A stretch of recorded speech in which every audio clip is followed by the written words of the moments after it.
I think to get the message of the scientist out there, it's wonderful to have artists. Artists have been telling the messages over the ages. We can look back in history and we can see how artists have actually precipitated the change in our society quite a bit of the time. So I think we've got a really kind of nice mix that way. And then we need the activists, because the activists out there are the ones, they're the squeaky wheel. And what I've seen over the last 4 years as an activist myself, I guess to give you some background, is that personally I'm an activist. I'm president of a couple of organizations. I've been working on creating marine protected areas. That's been my focus. Give you an idea where Canada stands on that stage. We protect 1.3% of our entire ocean gets full protection. So we've got one of the biggest coastlines of any country on the planet, and we protect 1.3%. We're signed on to a document. It's the UN Convention for Biological Diversity. It states that by 2020, we're going to set aside 10% of our ocean as fully protected areas. Well, I've been looking at it and saying, well, okay, where's that 8%, 8.7% going to come from?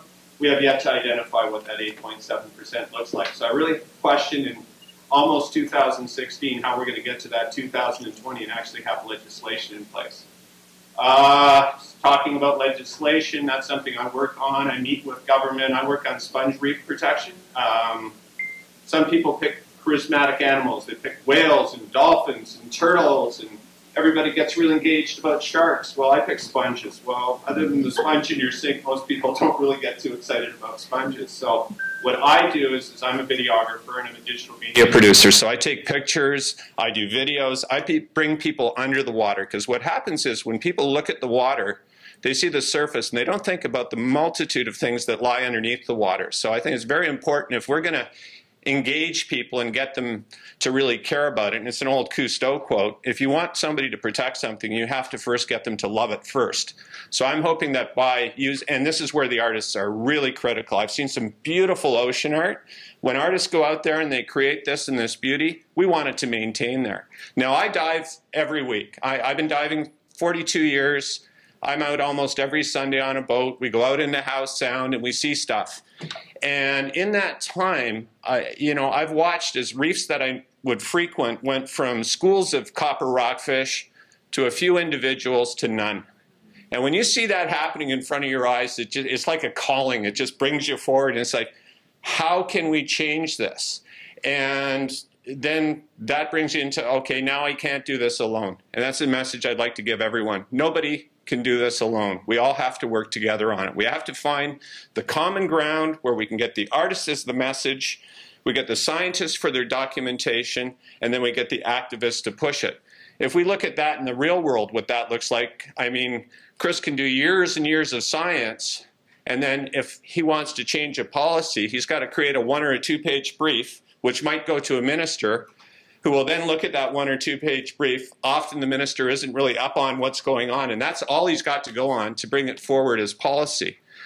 That's where the activists come in. If you were to actually form that liaison before it got to the point of that 2-page brief going to government, and the activists were going out there and they were saying, this is the problem.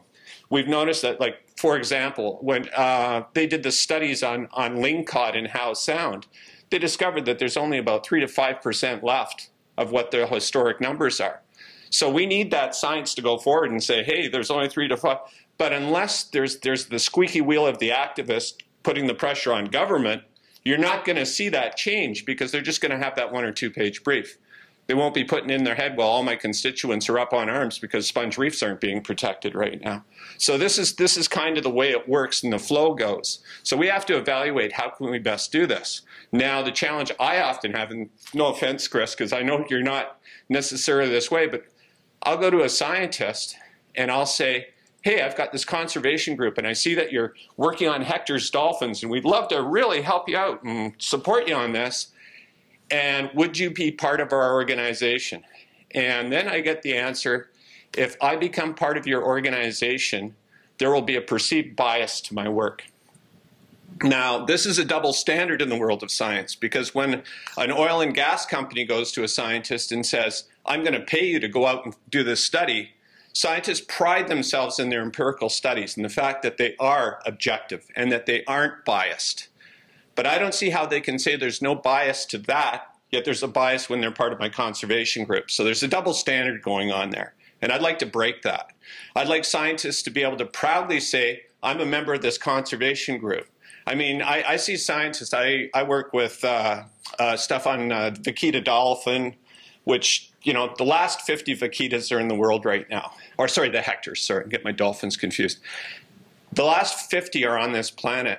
The scientist that's studying them, and I know her, is saying, these are the last 50. Can't we do something to protect these last 50 animals on the planet?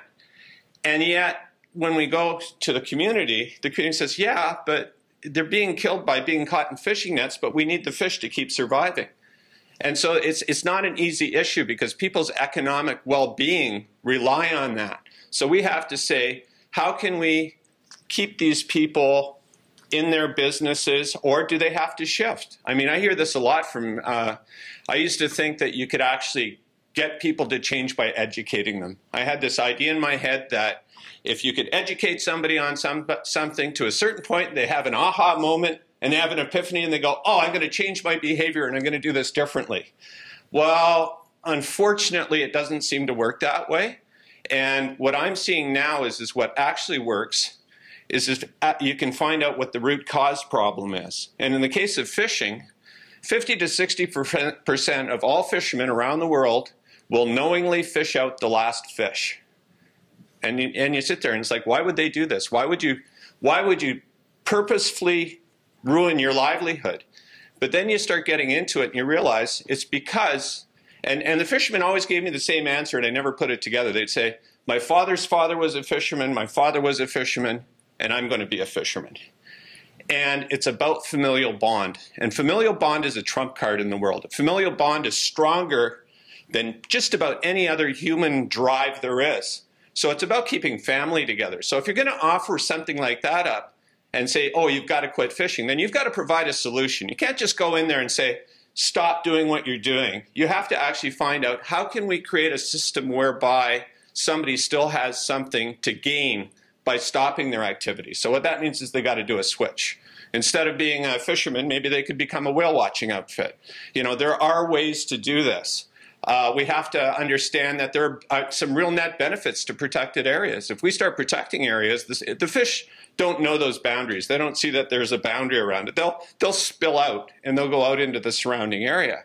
So if that's the case, if we can convince people that there's a net benefit to it, then perhaps we can affect those changes we want to see. But I think that it requires kind of a community approach. I do a lot of work with community because I find that if you go into a community and engage them on a one-to-one level or as a group, they're a lot more inclined to support you. 1 minute. Okay, so what I would really encourage is work at it from a community level and then also from the top down. So that means you've got to go through some very dry meetings with DFO and fisheries and oceans and that sort of thing, and I do those as well. But you've got to bring the whole community together, and there's one thing that I've learned. If everybody were to pick one thing, we'd all move forward. And the other thing I've learned is it takes us to all understand the interconnectivity of each other. And I think that is the secret. And I think having an artist, a scientist, and an activist sitting at the same table all the time, I think that's a recipe for success. So I'll leave you there.